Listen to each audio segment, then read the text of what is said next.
د 400 زنانو د ګیس د لوډ شیډینګ په ضد د ډیپټي کمشنر دفتر مې احتجاجي مظاهره کړې ده چې ځان سره خپل بچي او نارینه هم راوستي وو. دوی وایي چې د اخلي پخلي په مهال ګیس په مکمله توګه بند شي د څه له وجې چې ماشومان د خوراک نه پاتې شوي. د 400 د ګړي حمیدګل زنانه او نارینه وایي چې د ګیس د نشوالي له وجې د دوی ژوند د سختو ستونزو سره مخ دی او کله چې دوی د ګیس چارواکو ته خپله مسله کېږدي نو هغوی ورته د دروغو باور ورکړي چې ټیک بشي.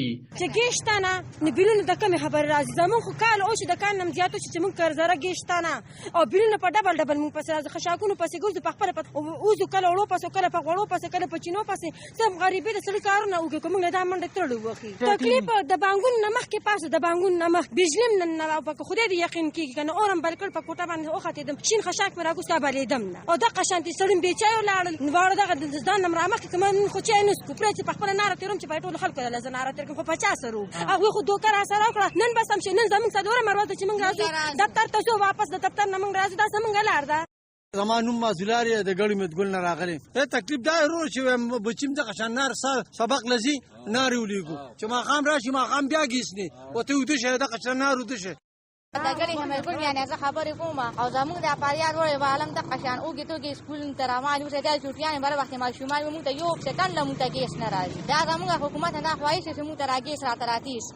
زما طاهر نوم دی د ګړي حمیدګل یم. د شپې 12 بجې را پرېږدي او 15 بجې بیا بند کړي. داسې په ټپې بند کړي چې بس بیا پوچیم پکې بیا نه راځي. د تېرو څو میاشتو راځي په 400 ضلع کې د ګیس د لوډ شیډینګ لړۍ دوامداره ده خو د 400 د ګیس انتظامی او ډیپټي کمشنر په دې مسله هیڅ غم غرض نه کوي او نه میډیا ته جواب وایي. خو ولسوای کو انتظامی خپل رویه بدله نه کړه نو دوی به د قانون په چوکاټ دننه احتجاجي مظاهرې پیل کړي. د څه ذموار چې به انتظامیه وي همدغه شان په زیم او شیرپو یونین کونسل کې د تېرې هفتې راځي د بجلي بریک ډاون روان دی ولې وابډې والا لا تر دې دمه هیڅ نه دی ویلي او ولس د یو شمېر ستونزو سره دغه لوډ شیډینګ په وجه مخ شوي دي. علب خان شیرپو دلبر نیوز 400